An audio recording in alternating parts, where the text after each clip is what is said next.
मैंने मकरंद साहब जैसा कलाकार मेरी जिंदगी में आज तक नहीं देखा। उनकी पेंटिंग में एक अजीब सी कशिश है जो देखने वाले को ऐसे आकर्षित करती है जैसे चुंबक सुई को आकर्षित करती है।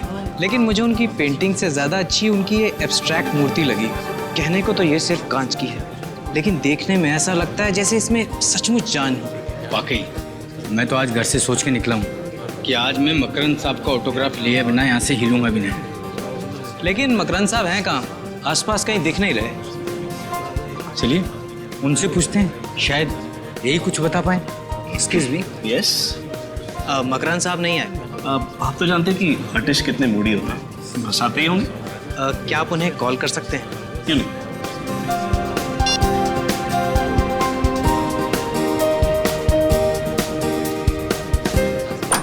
कलर कॉम्बिनेशन देखिए। बेटा बेटा दौड़ते नहीं बेटा, एग्जीबिशन। बेटा ऐसे दौड़ते नहीं बेटा, कोई चीज टूट गई तो। पापा चलो ना घर पे जाते हैं, मैं बोर हो रहा हूँ। हाँ बेटा अभी 2 मिनट। हाँ मैं एक फोन करके आता हूँ। ओके पापा बिजी है, चलो तब तक हम लोग खेलते हैं।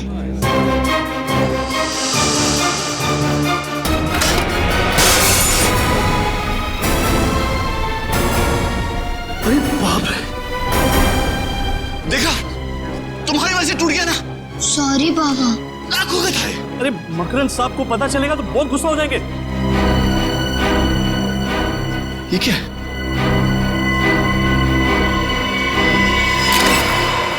ओह माय गॉड, ये तो किसी इंसान की आंख है।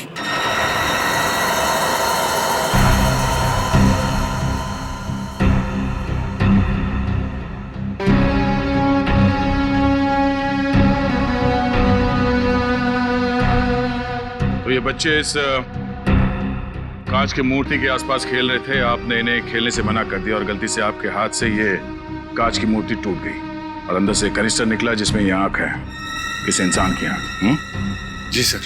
सर वो कहावत है ना, बच्चे भगवान के रूप होते हैं, वो बहुत सही है सर। अगर ये बच्चे यहाँ नहीं खेल रहे होते और ये मूर्ति टूटती नहीं तो हमें पता ही नहीं चलता कि ये मूर्ति में आंख है। नाम क्या बेटा आपका? प्रथम। प्रथम, बहुत प्यारा नाम है। प्रथम, निखिल अंकल तुम्हें बाहर ले जाके चॉकलेट खिलाएंगे। नहीं पापा, मुझे कहीं नहीं जाना, मुझे यही रहना है। बेटा जिद नहीं करते, तुम अपने फ्रेंड को ले जाओ। निखिल आजा बेटा, आ जाओ, चलो।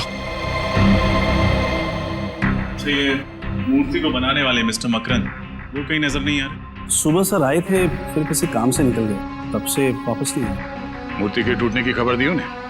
नहीं सर, नहीं दे पाया। मैंने फोन ट्राई किया था लेकिन वो फोन नहीं उठा रहे। सर कहीं ऐसा तो नहीं कि एक मूर्ति पे एक आंख फ्री? मजाक समझ रहे हो तुम्हें? हैं? ये इंसान की आंख है, मतलब किसी इंसान के शरीर से आंख निकाली गई है।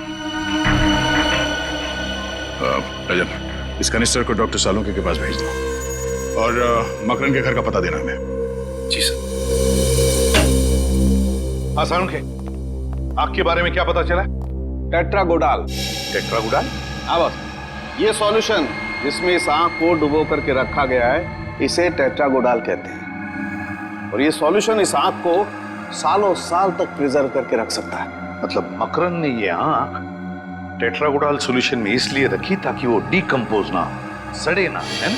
बिल्कुल, वरना तो एक बार अगर इसके ब्लड सेल्स खत्म हो गए तो आंख तुरंत सड़ जाती है। फिर तो सर इस सोल्यूशन की वजह से ये बताना जरा मुश्किल होगा ना कि ये आंख कितनी पुरानी।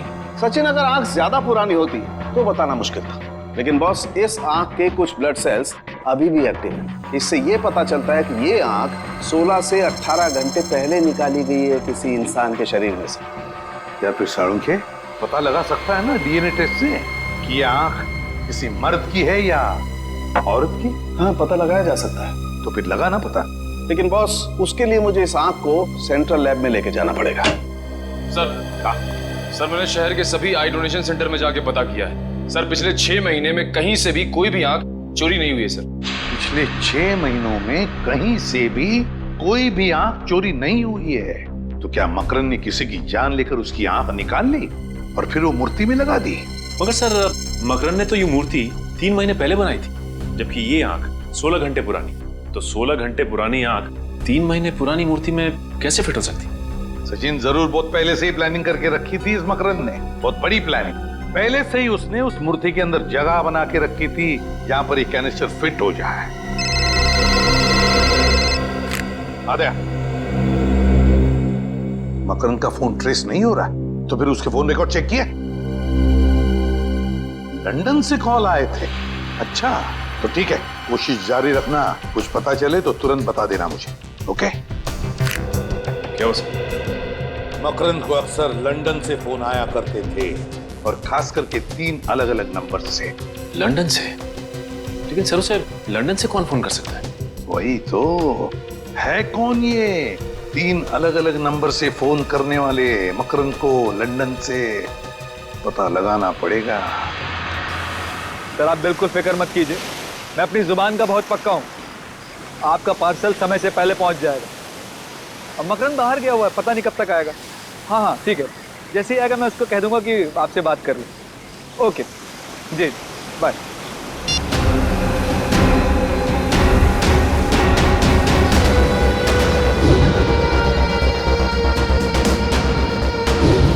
तुम लोग अब तक यहाँ खड़े हो, ऐसे ही बुत की तरह खड़े रहोगे या कुछ करोगे भी? किसी भी कीमत पर वो आंख मुझे वापस चाहिए। बॉस आप चिंता मत करो बॉस, बस अगले 10 घंटों के अंदर वो आंख आपको मिल जाएगी। Shut up! बकवास मत करो। पिछले 12 घंटे से यही डायलॉग सुन रहा हूं मैं। मेरा एक एक मिनट बहुत कीमती है, समझे तुम लोग? बॉस आपको तो पता है कि वो आग सीआईडी वालों के पास है, और सीआईडी वालों के हाथ से लेना मतलब मगरमच्छ के मुंह में हाथ डालने के बराबर है। बस कोशिश जारी है बॉस। कोशिश कोशिश कोशिश! तुम लोगों को अगर अपनी जान प्यारी तो सिर्फ 2 घंटे मुझे वो आंख चाहिए, सिर्फ 2 घंटे। क्लियर? ठीक है बॉस, वो आंख आपको मिल जाएगी बॉस। Get lost.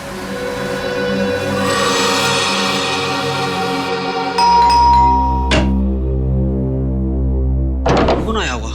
लगता है साहब होंगे। आप लोग? मकरंद है घर में? नहीं, मकरंद साहब तो घर पर नहीं है। तो ठीक है, फिर तुम ही से मिल लेते हैं। अरे मैं तो आपको जानता नहीं, फिर आप मुझसे मिलना क्यों चाहते हैं? जब तक मिलोगे नहीं तब तक जान पहचान कैसे होगी? सचिन, निखिल, देखो, हो सकता है घर में ही छुप के बैठा हूँ। अरे मैंने बोला ना साहब घर पर नहीं है, ऐसे कैसे घुस रहे हैं आप लोग? सीआईडी से हैं हम। सीआईडी? हाँ, कुछ और बोलना है आप? नहीं साहब।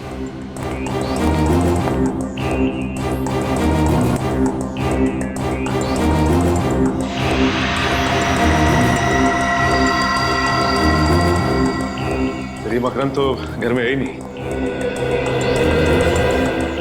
कहाँ गया मकरंद? पता नहीं साहब, बताकर नहीं गए। और कब से घर नहीं आए तुम्हारे मकरंद साहब? कल सुबह जो निकले अब तक लौटे नहीं। मकरंद अपनी पेंटिंग्स और मूर्तियाँ यहीं पे बनाता है? हाँ, पेंटिंग्स तो यहीं बनाते हैं, मगर मूर्तियाँ नहीं। हाँ, यहाँ सिर्फ पेंटिंग्स दिख रही हैं। मूर्तियाँ कहाँ बनाता है जानते हो? पता नहीं साहब, मैं तो नौकर हूँ। ये लैपटॉप मकरंद का है? हाँ, ये साहब का ही है। निखिल,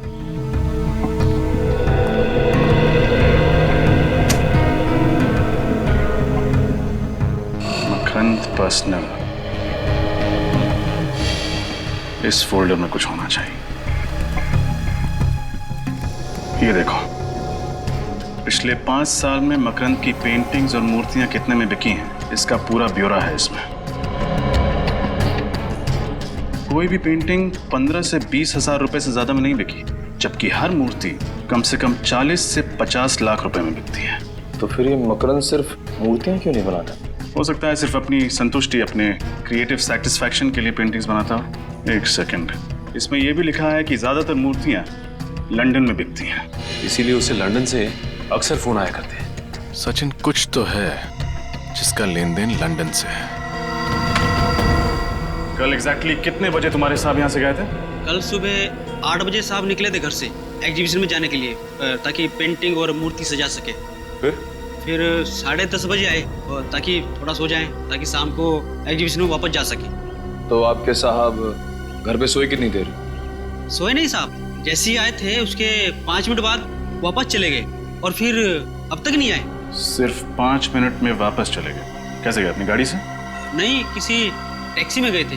ये कौन सी कंपनी की टैक्सी थी? ये तो पता नहीं साहब। अच्छा, ये टैक्सी तुम्हारे साहब ने बुलाई थी? नहीं साहब, उन्हें फोन आया था ये टैक्सी आ रही है, और जैसी टैक्सी आई वो टैक्सी में बैठकर निकल गए। टैक्सी का कुछ याद है तुम्हें? तुमने कुछ देखा था, उसका नंबर प्लेट वगैरह? नहीं साहब, नंबर प्लेट तो मैंने नहीं देखा, मगर हाँ उस पे एक स्टिकर लगा हुआ था, इतना गोल गोल होता है वो खाने का, क्या बोलते हैं, ढोकला नहीं, ढोकला नहीं, पिज्जा। पिज्जा किस कंपनी का पिज्जा था?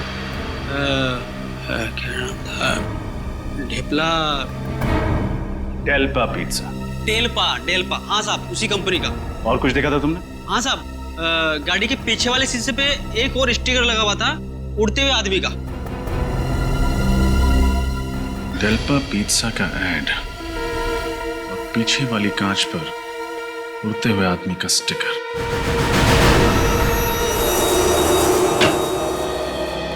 Excuse me. जी कहिए। हम सीआईडी से। सीआईडी? तो आपको भी अपनी गाड़ी पर स्टिकर्स लगवाने हैं? नहीं, हमें ऐसा कोई काम नहीं है। आप ये बताइए कि डेल्पा पिज्जा नाम की कंपनी के ऐड आपने कौन सी टैक्सीज में लगाए? डेल्पा पिज्जा, एक मिनट सर, इस ब्रांड के ऐड हमने एफिशिएंट टैक्सीज की गाड़ियों पर लगवाए थे। Efficient taxis? जी। कुल कितने टैक्सीज में लगाए थे आपने ये स्टिकर? सर यही कोई 70 टैक्सीज थी। अच्छा, इनमें से किसी एक टैक्सी के पीछे वाले कांच पर कोई ऐसा स्टिकर लगा होता है एक ऐसे इंसान का जो हवा में उड़ रहा है? इंसान जो हवा में उड़ रहा हो? नहीं सर, ऐसे तो कुछ याद नहीं आएगा, पर हाँ हो सकता है मेरे स्टाफ में किसी को पता हो। समीर, आशीष, आनंद, मनीष, एक मिनट इधर आओ।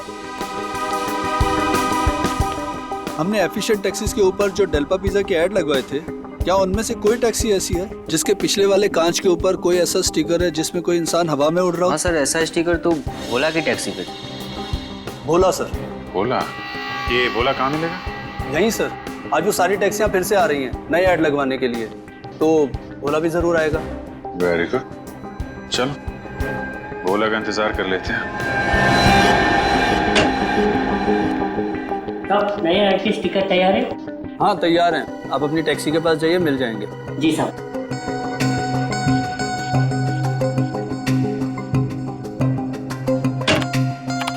सर, नए ऐड का स्टिकर तैयार है क्या? बिल्कुल तैयार है, आप जाइए, मिल जाएंगे। जी सर।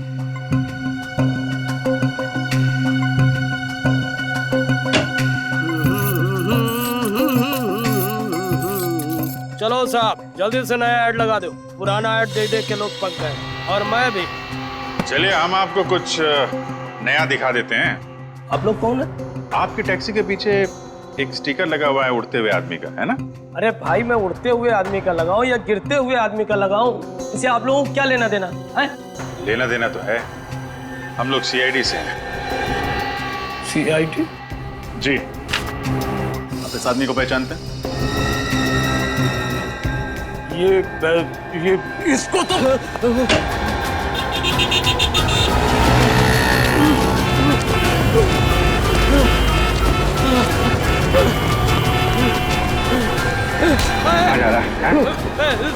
साहब, जाने दो साहब, जाने दो मुझे।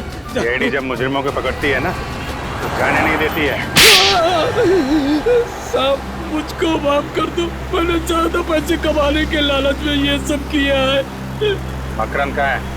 कौन मकरन साहब? वही मकरन जिसने एग्जीबिशन रखी थी, जिस एग्जीबिशन में हमें आदमी की आंख मिली कांच की मूर्ति से, वो मकरन कहाँ है? वो आंख मूर्ति? मुझे कुछ समझ में नहीं आ रहा साहब। ना समझ पाने का नाटक बंद करो, जिसकी फोटो देखकर भागे थे तुम, ये आदमी कहाँ छुपा के रखा है इसे? अरे साहब, मैं तो ये समझा कि आप लोगों को पता चल गया है कि मैं अपनी टैक्सी कंपनी के साथ धोखा कर रहा हूँ, इसलिए मैं भागा था। धोखा? कैसा धोखा? साहब, हमारी टैक्सी कंपनी सिर्फ उन्हीं यात्रियों को टैक्सी में बैठने की अनुमति देती है जो फोन करके टैक्सी बुक कराते हैं, और पैसे के लालच में दूसरे यात्रियों को भी अपनी टैक्सी में बिठा लेता था। और साहब, ये आखिरी आदमी था जिसको मैंने अपनी टैक्सी में बिठाया था। ओह, तो तुम इसलिए भागे थे? हाँ साहब, मकरन के बारे में मुझे कुछ नहीं पता। कब बिठाया था तुमने मकरन को टैक्सी में? साहब, कल सुबह 10 बजे फोन आया था, मुझे आरती नगर से फोन आया था कि टैक्सी चाहिए थी। मैं अपनी टैक्सी लेके वहाँ पहुँच गया था, बस, और कुछ नहीं जानता हूँ साहब। किस नंबर से फोन आया था? साहब, इस नंबर से फोन आया था साहब। हेलो, ये कहाँ का नंबर है? ओह, ओके, नहीं, thank you very much, thank you. Aarti Nagar के पीसीओ का फोन नंबर है ये। सर, मकरंद के नौकर ने कहा था कि उसने कोई टैक्सी बुक नहीं की थी, हो सकता है किसी और ने टैक्सी मंगवाई हो उसके लिए। हो सकता है मकरंद ने खुद फोन किया उस पीसीओ से जाके, ताकि जब कॉल रिकॉर्ड चेक हो तो किसी को उस पर शक ना हो। ये छोड़ा कहाँ था तुमने मकरंद? साहब, एनडी रोड पर गिलबर्ट आर्ट गैलरी है ना, उसी के सामने इसको छोड़ा था। सर मकरंद पहले आर्ट गैलरी में था, फिर वो घर गया था, फिर वो वापस आर्ट गैलरी क्यों जाएगा? गैलरी के बाहर उतरा था ना, सकते अंदर गया ना हो, क्योंकि सीसीटीवी फुटेज में तो दिखाई नहीं पड़ा। डॉक्टर साहब? हाँ डॉक्टर साहब, क्या? अरे आपको ज्यादा चोट तो नहीं लगी? आप कहाँ पे हो? आप वहीं पे रुको, हम लोग पहुंच रहे हैं। क्या हुआ सर? डॉक्टर सारों को चोट लग गई है, जल्दी चलो डीबी रोड। आप ठीक तो है ना? हाँ ओके। आप कहें तो आपको हॉस्पिटल ले चलूं? नहीं नहीं, मेरे साथ ही आते होंगे। वो आ गए, मेरे साथ ही आ गए। Oh my God, excuse me doctor साहब, संभाल के, आप ठीक है? हाँ विजय, मैं ठीक हूँ। खून निकल रहा है। Pankaj, first aid. Thank you very much, हम लोग आगे हम संभाल लेंगे, थैंक्स अ लॉट। सर ये सब हुआ कैसे? मुझ पर किसी ने वार किया, हमला किया किसी ने। हमला? किसने किया? पता नहीं अभिजीत, मैं वो आँख लेकर के जा रहा था सेंट्रल लैब डीएनए टेस्टिंग के लिए। ये गाड़ी आई और यहाँ आकर के मेरी गाड़ी को ब्लॉक किया उसने। ओके। उसमें से 4-5 लोग उतरे नकाब पहने हुए। हाँ। मेरे सर पे वार किया और आँख का कैनिस्टर लेकर के भाग गए। आँख चोरी हो गई? यार वो चोट की वजह से मैं बेहोश हो गया था तो। अरे नहीं डॉक्टर साहब, आप सही सलामत है, हमारे लिए वो ज्यादा इम्पोर्टेंट है। आँख तो हम लोग ढूंढ ही लेंगे। वैसे गाड़ी का नंबर देखा क्या आपने? हाँ, चोट लगने से पहले मैंने गाड़ी का नंबर देखा था। क्या नंबर है, याद है? गाड़ी का नंबर है ZPO 2979। ग्रेट डॉक्टर साहब। पंकज, पता करो आरटीओ से किसका नंबर है। सर हमें आंख मिली मकरंद की बनाई हुई मूर्ति में। कालून के सामने जो गाड़ी देखी वो मकरंद की थी। हो ना हो इन सब के पीछे ये मकरंद ही है। हो सकता है। चलो चल के आंख भी वापस ले लेते हैं और सड़क के साहब पर किए गए हमले का हिसाब भी। सर लगता है ये मकरंद अपने दूसरे घर से भी गायब हो गया है। या फिर हो सकता है अंदर छुपा। सोच क्या रहे हो? दया सर का नाम लो और तोड़ दो दरवाजा।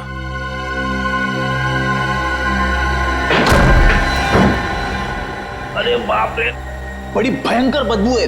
किसी लाश की बदबू है। सर कहीं मकरंद की तो नहीं है? हो सकता है, देखो लाश यहीं कहीं होगी।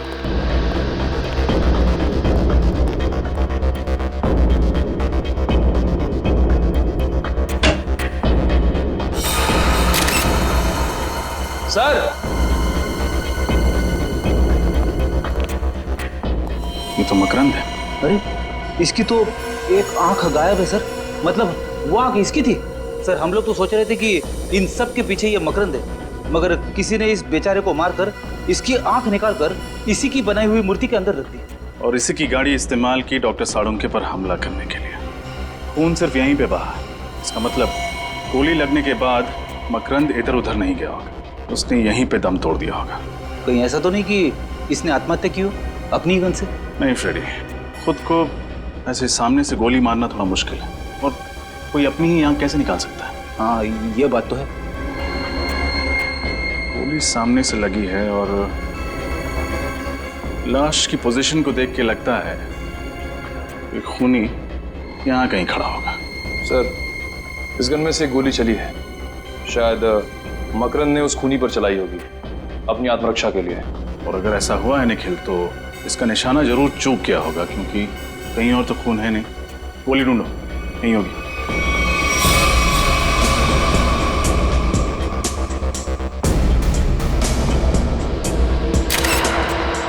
सर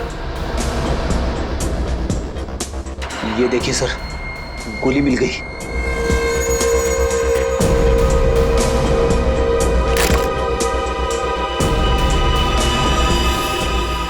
वेरी गुड फ्रेडी, एक काम करो और तलाशी लो, कुछ ना कुछ जरूर मिलेगा जो हमें खूनी तक पहुंचाए।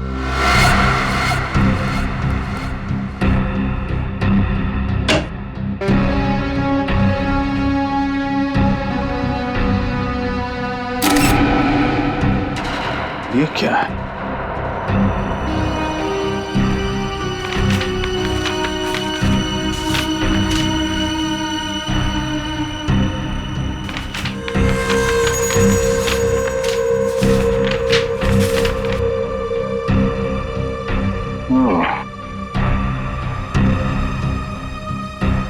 मकरंद की पिछली मूर्तियों के स्केचेस देखा? एसीपी सर का अंदाजा सही था। मकरंद अपनी हर मूर्ति में इतनी जगह जरूर खाली छोड़ता था कि एक कैनिस्टर को आसानी से फिट किया जा सके। मतलब ये मकरंद उसी की बनाई हुई मूर्तियों के अंदर कैनिस्टर रखकर आग की स्मगलिंग करता था। हाँ सर, और शायद किसी ने बदला लेने के लिए इसी के साथ ऐसा कर दिया।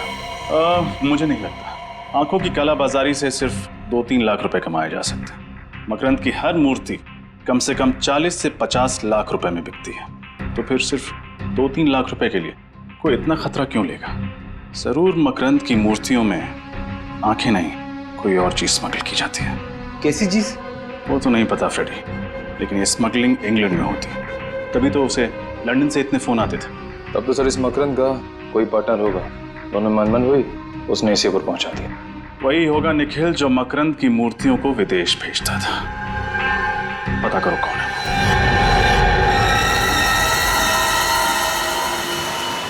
2 घंटे गुजर गए, पता नहीं ये बेवकूफ आंख चुरा भी पाएंगे या नहीं। अगर कहीं सीआईडी के हाथ लगे तो लेने के देने पड़ जाएंगे। बॉस, लेने के देने तो उस डॉक्टर साड़ुंखे को पड़ गए। बॉस, मैंने कहा था ना, मैं आपको निराश नहीं करूंगा। ये लीजिए आपकी कीमतियां। शाबाश रंगा, शाबाश। तू नहीं जानता है कि तुमने कितना बड़ा काम किया।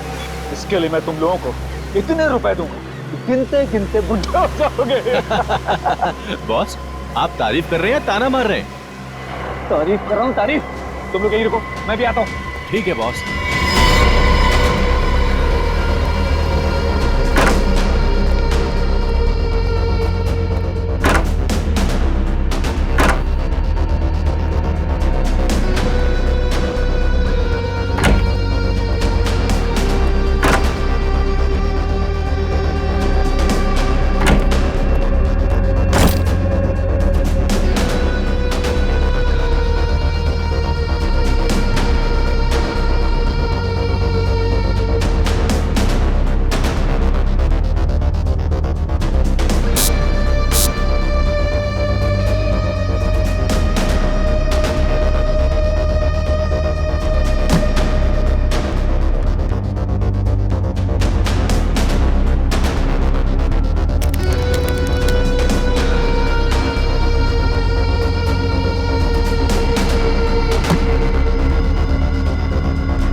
आधा काम खत्म हो गया।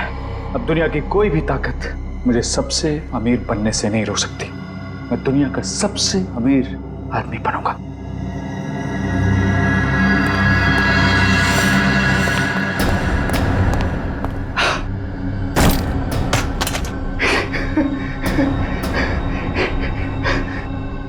सब कुछ मेरा है, सब कुछ मेरा है।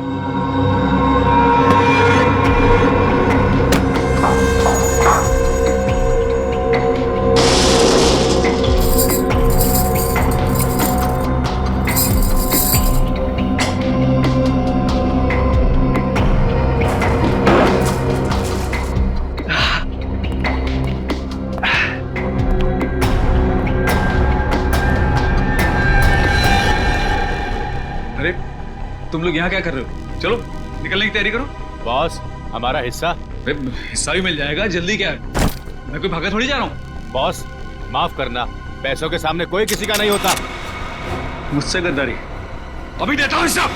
माफ करना, ये सारी की सारी दौलत सरकारी खजाने में जाएगी। गन्स नीचे।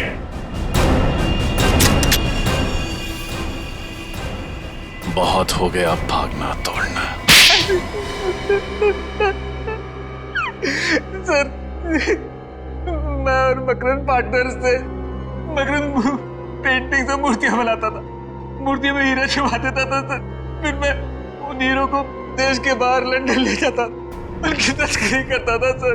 शर्म आनी चाहिए तुम्हें। अपने देश की संपत्ति स्मगल करके बाहर देशों में बेच रहे थे तुम। सर मुझे माफ कर दिए सर। माफ कर दीजिए। तुमने सिर्फ स्मगलिंग नहीं किया, बल्कि एक खून भी किया है। मकरंद का खून। मैंने जानबूझ के मकरंद को नहीं मारा सर, बल्कि वो मुझे मारना चाहता था सर। मैंने तो सिर्फ अपनी आत्मरक्षा में सर उस पर गोली चलाई। पूरी बात बताओ, क्या हुआ था मकरंद के घर में, बताओ। उसने मुझे अर्जेंटली अपने घर में बुलाया। वो कह रहा था कि उसे कुछ मुझे जरूरी बात करनी है, लेकिन जब मैं उसके घर पहुंचा तो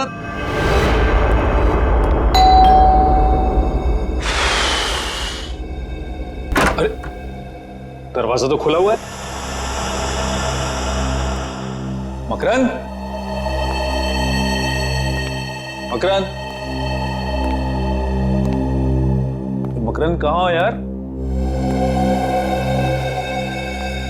मुझे घर में बुला के दरवाजा खोलकर बाहर चले गए क्या? तुम हीरो की चिंता बिल्कुल मत करना। मैंने जुबान दी है ना, तुम्हें हीरे मिल जाएंगे वक्त पर। मोहित का इंतजाम मैंने कर दिया है। आज का दिन उसके जिंदगी का आखिरी दिन होगा और उसकी लाश से आंख निकालकर मैं पूरे खजाने का अकेला मालिक बन जाऊंगा।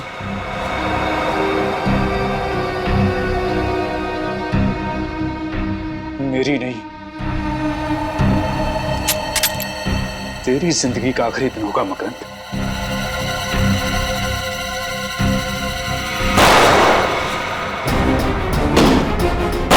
मुझे मारेगा, मुझ पे गोली चलाएगा तू?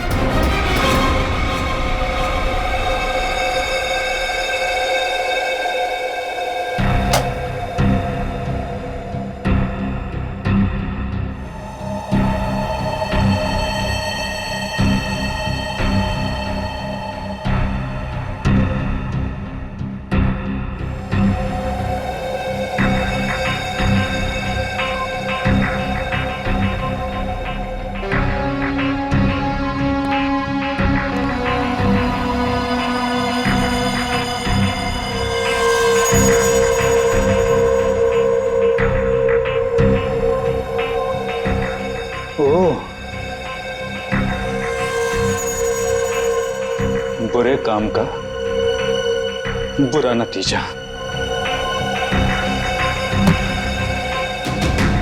अब जो तू मेरे साथ करने वाला था, मैं तेरे साथ करूंगा।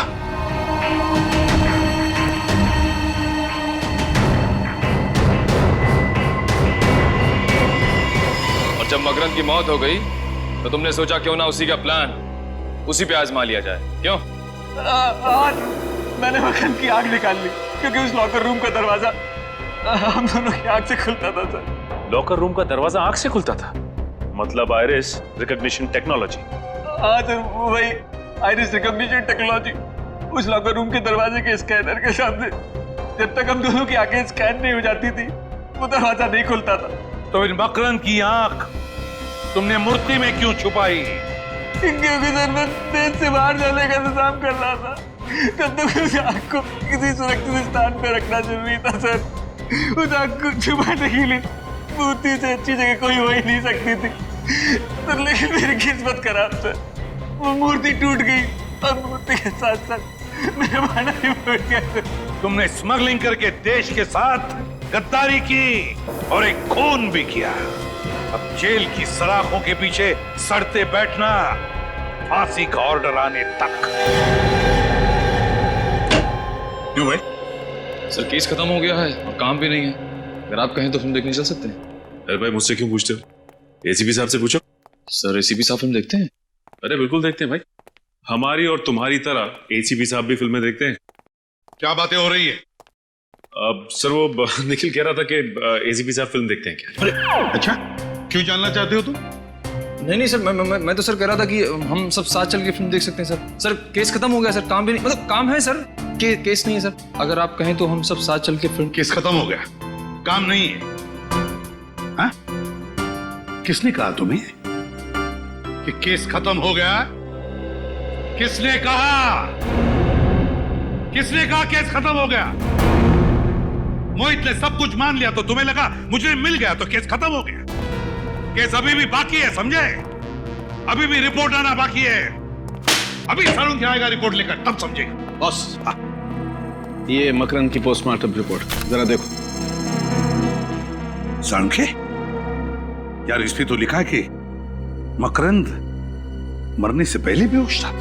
हाँ बॉस, मकरंद बेहोश था क्योंकि उसके खून में मुझे फैप्टिया मिला है। फैप्टिया, जिसकी वजह से जब उसकी आंख निकाली गई वो मरा नहीं था, बेहोश था। मगर यार मोहित के हिसाब से मकरंद की मौत गोली लगने से हुई है। बेहोशी का तो नामो निशान नहीं। मुझे लगता है मोहित झूठ बोल रहा होगा। लेकिन क्यों झूठ बोलेगा मोहित? मोहित झूठ बोल रहा है, क्यों झूठ बोल रहा है मोहित? बस ये तो पता नहीं, लेकिन मेरी रिपोर्ट गलत नहीं हो सकती। हाँ पता है साउंड की तेरी रिपोर्ट बिल्कुल सही होती है, हर बात सही होती है, लेकिन क्यों? मोहित झूठ क्यों बोलेगा? सर वो मोहित कह रहा था ना कि मकरंद ने गोली चलाई थी और क्राइम सीन में हमें वो बुलेट भी मिली थी। सचिन, फोरेंसिक रिपोर्ट के मुताबिक मकरंद के हाथों पर कहीं पर भी गन पाउडर के निशान नहीं है गन पाउडर के निशान। बिल्कुल कहीं भी गन पाउडर नहीं है। सर कहीं मोहित खुद के सारे इल्जाम लेकर किसी को बचाने की कोशिश तो नहीं कर रहा है? अरे वाह, अब सोचने लगे। अभी तक तो कह रहे थे कि केस खत्म हो गया, कोई केस नहीं है। क्यों? अब समझे इतना आसान नहीं। केस खत्म हो गया, सोचना पड़ता है, हर बात पे सोचना पड़ता है। सही सोचा है तुमने अभी। हो सकता है किसी को बचाने की कोशिश कर रहा है मोहित, इसलिए सारे इल्जाम उसने अपने आप पर ले लिए। और किसे बचाने की कोशिश कर रहा है मोहित? मकरंद और वो तीसरा आदमी। कहीं मोहित उस तीसरे आदमी को बचाने की कोशिश तो नहीं कर रहा है, इसलिए सारे इल्जाम अपने आप पर ले रहा है। और फिर मकरंद, यार साळुंखे, मकरंद की आंख के बारे में कुछ और पता चला? हाँ बस, क्या तारिका लगी हुई लैब में कुछ ना कुछ ढूंढ निकालेगी। एक मिनट। हाँ, तारिका को याद करे तो तारिका का फोन। हाँ तारिका, हेलो तारिका। क्या हुआ यार? मुझे लगता है तारिका खतरे में। तारिका खतरे में है? क्या बात कर रहा है?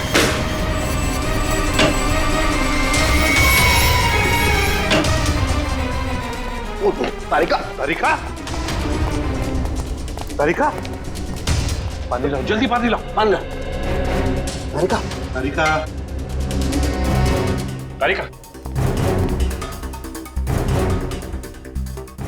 तारिका, उठो। क्या हुआ? हाँ? You okay? आओ बैठो। चलो, कम।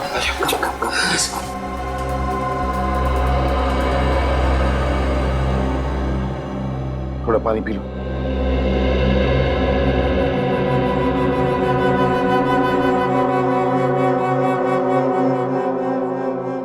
You okay?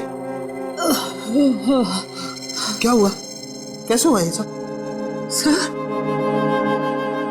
वो आंख लेके चला गया। आंख लेके चला गया? जिस बात का डर था वही हुआ। फिर से आंख चुरा के लेकर गए। मैं वो आंख टेस्ट कर रही थी, दरवाजे पे एक आदमी आया। उसने प्यून के कपड़े पहने हुए थे। उसने मुझे कहा कि सालों के सर ने आप मंगवाई है। मुझे उसी वक्त उस पर शक हुआ और मैंने आपको तुरंत फोन लगाया। फिर मैंने जैसे ही आपसे बात की, उसने मुझे क्लोरोफॉर्म सूंघा और मैं बेहोश हो गई। और अब सर सारा पैसा, सारा सोना हमारे हाथ लग चुका है। फिर ये आंख किसी को क्यों चाहिए होगी? और भी कोई राज जुड़ा हुआ है उस आंख के साथ। और भी कोई राज है जो अब तक हमारे सामने नहीं आया है। किसी भी हालत में हमें उस तीसरे आदमी तक पहुंचना ही है। पहुंचना है उस तीसरे आदमी तक। सर ये जो तीसरा आदमी है वो इस राज के बारे में अच्छी तरह से जानता है, इसीलिए उस आंख के पीछे पड़ा हुआ है सर। सचिन, और वो पूरा राज उस बंद लॉकर रूम के अंदर छुपा है। उस बंद लॉकर रूम के अंदर। सर पूरे शहर में ऐसी एक ही कंपनी है जो आइरिस लॉकर बनाती है। तो फिर चलो वहीं चलते हैं।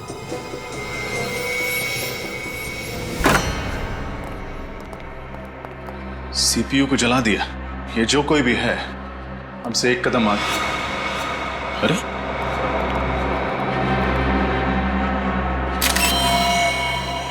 इन्हें तो गोली मारी गई है।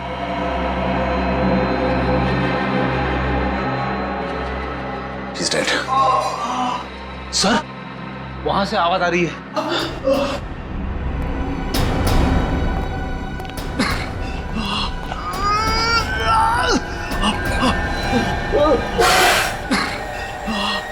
आप लोग कौन? घबराइए मत, हम लोग सीआईडी से। आइए बैठिए। संभाल के। निकल पानी। मुझे बचा लीजिए, मुझे गोली लगी। घबराइए नहीं, आपको कुछ नहीं होगा। फ्रेडी एम्बुलेंस को फोन करो जल्दी। पानी ये लीजिए, पानी पीजिए आराम से।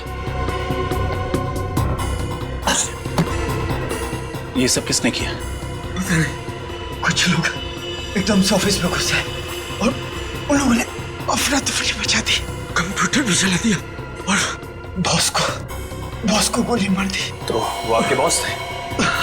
मिस्टर अनुराग, और मुझे गोली मार दी। अगर मैंने मरने का नाटक ना किया होता तो शायद 2-4 गोली और मार देते। अच्छा, कंप्यूटर में जो रिकॉर्ड्स थे उनका कोई बैकअप है?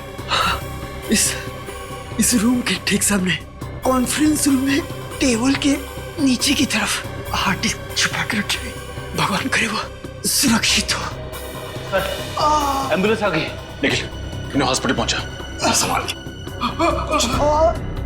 कुछ नहीं होगा। फ्रेडी इस रूम के सामने एक कॉन्फ्रेंस रूम है, वहां टेबल के नीचे एक हार्ड डिस्क होनी चाहिए। लेकर आ।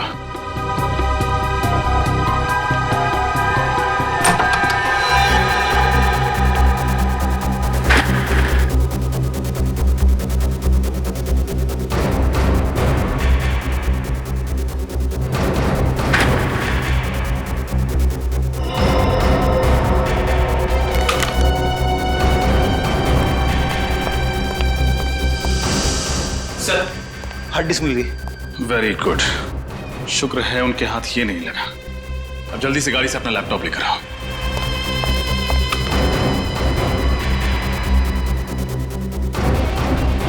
लैपटॉप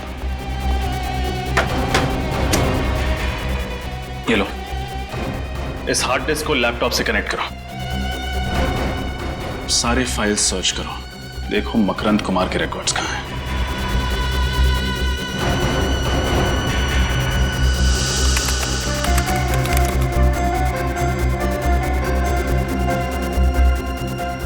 सर इस मकरंद ने तो 2 बार आइरिस रिकॉग्निशन टेक्नोलॉजी का इस्तेमाल किया है, एक बार मोहित के साथ और दूसरी बार इसके साथ।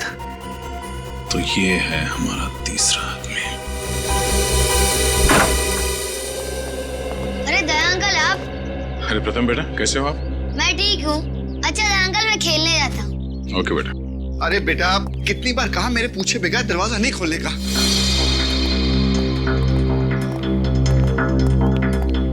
सर आप लोग केस सॉल्व हो गया क्या? हाँ, उसी खुशी में मिठाई खिलाने आए हैं। मिठाई? बहुत अच्छा हुआ तुम्हारा बेटा बाहर गया, वरना उसके शरीफ पिता का असली चेहरा उसके सामने आ जाता। अरे बेटा ना ना, मिठाई नहीं खाओगे? मोहित से पहले मकरंद का पार्टनर मैं था। एक दिन उसे शक हुआ कि स्मगलिंग के पैसे में से मैं पैसे चुरा रहा हूँ और उसने सारा पैसा उस मनुष्य लॉकर रूम में बंद कर दिया। 5 साल पहले मकरंद और मेरा झगड़ा हो गया और उसने मोहित को अपना पार्टनर बना लिया। इसकी वजह से तुम्हारा करोड़ों का माल उस लॉकर रूम में कैद हो गया। हाँ सर, मैंने सुलह करने की बहुत कोशिश की लेकिन वो नहीं माना। मैंने मिन्नत की लेकिन वो फिर भी नहीं माना। फिर एक दिन मैं मकरंद के घर पहुंच गया।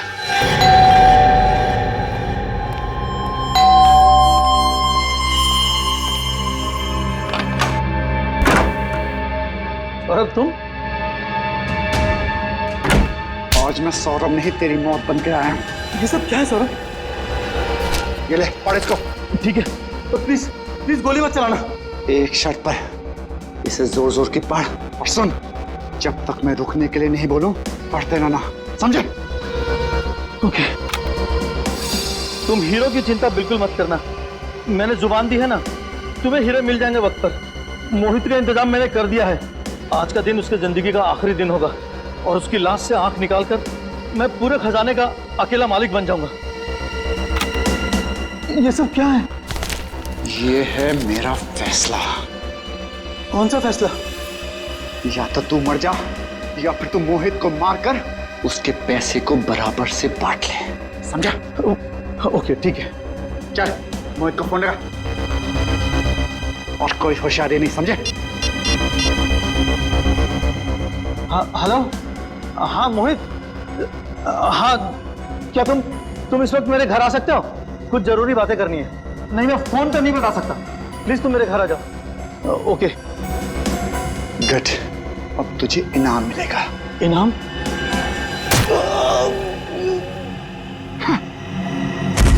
बेवकूफ, तुझे क्या लगा मैं करोड़ों का खजाना तुझे दे दूंगा?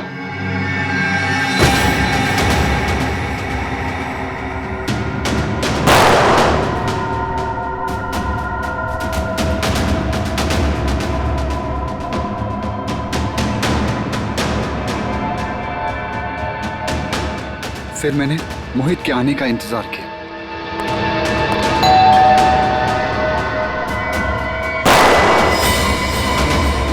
मुझे मारेगा, मुझ पे गोली चलाएगा तू? और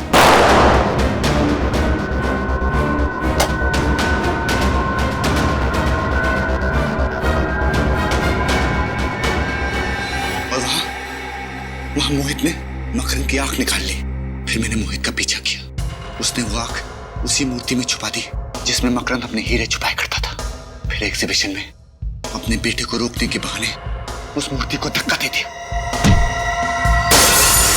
ताकि वो आंख सबके सामने आ जाए और आप लोग इन्वॉल्व हो जाए। तुम हम लोगों को इस प्लान में क्यों शामिल करना चाहते थे? क्योंकि मैं एक ही तीर से दो शिकार करना चाहता था। एक तरफ मैं सारा खजाना हड़पना चाहता था और दूसरी तरफ मैं चाहता था कि मकरंद के खून में मोहित फंस जाए और मुझ पर कोई आश ना है। तुम जानते थे कि खजाने के लिए मोहित हमसे वो आग चुरा लेगा और तुम मोहित पे हमला करके उससे उसका खजाना चुरा लोगे और वो आग भी, और दोनों खजाने के मालिक बन जाओगे। हाँ, मेरा प्लान कामयाब भी हो गया था। मोहित ने डॉक्टर सालुंके से वो आग भी चुरा ली थी। उसने अपना सारा पैसा भी निकाल लिया था। बस मुझे मोहित को मारना था और ऐसा दिखाना था कि उसे उसी के आदमियों ने मारा है। लेकिन इससे पहले कि मैं करता, हम मोहित तक पहुंच गए और तुम्हारा प्लान चौपट हो गया। तुमने मोहित को मकरंद का खून करने पे मजबूर कर दिया और अपने इस घिनौने प्लान में सीआईडी को शामिल करने की गलती की। तुम्हें सख्त से सख्त सजा दी जाएगी।